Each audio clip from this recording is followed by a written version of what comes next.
I'm here with Jenny Ekman from Applied Horticultural Research, who is working on the Hort Innovation project, Internal Fruit Rot of Capsicum.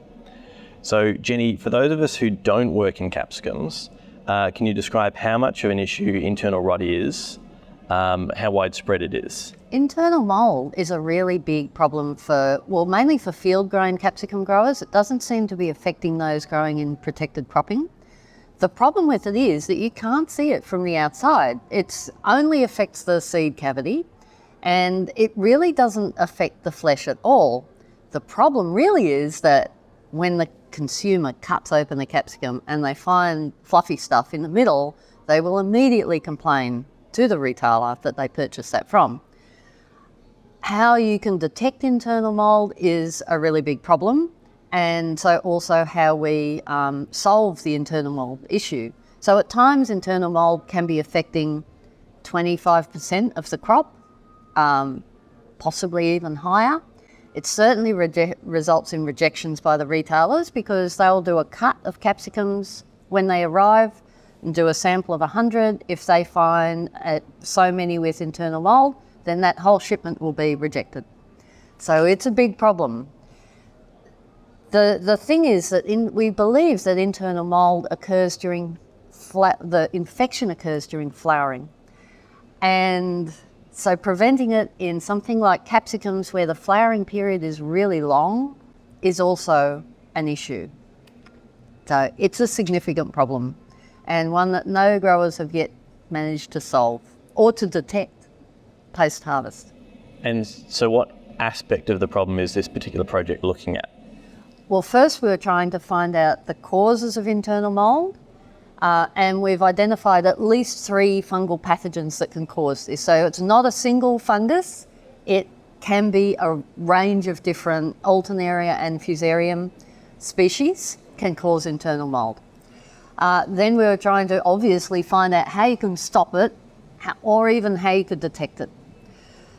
So as part of that, we've been running trials looking at the environmental conditions, whether we can induce internal mould by infecting flowers, and what outcome that has for the fruit. Unfortunately, we have not yet found any fungicide or fungicide combination that can prevent internal mould significantly. The issue seems to be very sporadic, so we had a very, very wet season and yet there was no internal mould, which is not what we were expecting at all. And then we had a dry season and we got a lot. So what we have found recently is that the windiness of the environment seems to be having an effect on internal mould. So whether it's hot, dry, cold, wet, it's whether there's wind is the critical factor. And that's what we're going to be looking at next. So weather, plant spacing, weather, even, it seems crazy, but having a fan over crops, whether you would just grow the capsicums in a bad season at the top of the hill and not at the bottom, edge effects, that sort of thing, that's what we're looking at next. So with the wind, it's, I think one of the findings is that still air conditions are the problem. That's correct, yes. Yes, so the amount of time that the air is still seems to have a really good correlation.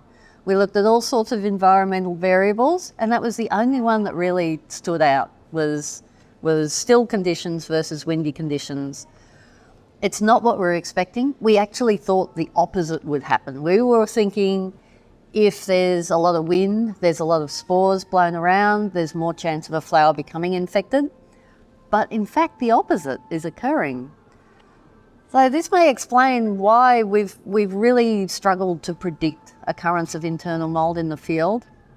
What we can do about that, I'm not 100% sure, but at least if we can try to understand the mechanisms by which infection occurs, then that is a step forward.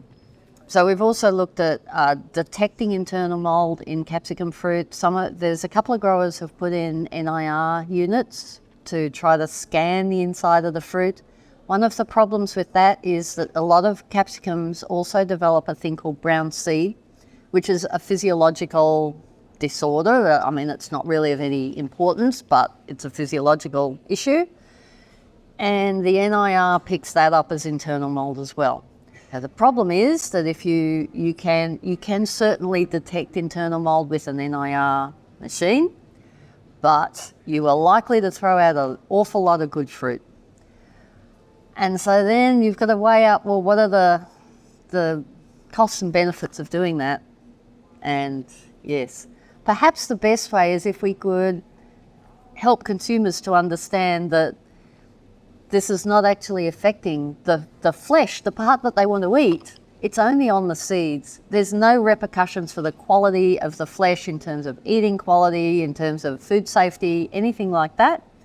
It's purely affecting that seed cavity, which you throw away anyway.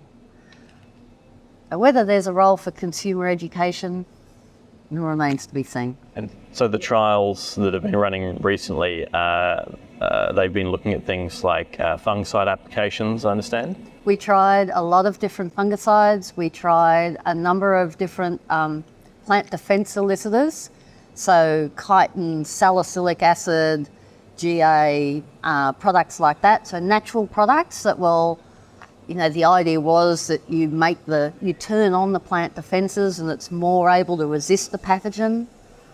None of them in our trials have so far shown any significant benefit.